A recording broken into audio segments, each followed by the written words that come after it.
Сағынышпен еске алу. Полатов Темірхан Полатұлы.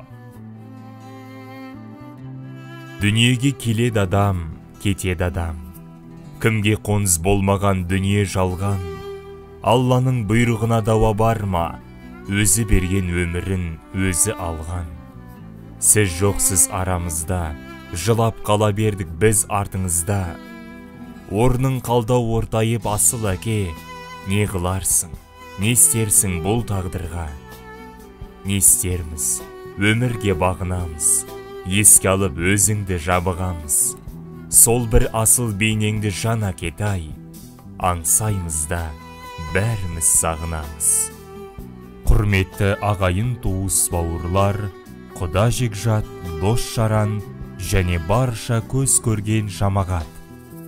Сіздерді 5 қараша 2023 жылы сағат 11:00-де өтетін ардақты әкеміз Темірхан Полатұлының рухына бағышталған еске алуасына шақырамыз.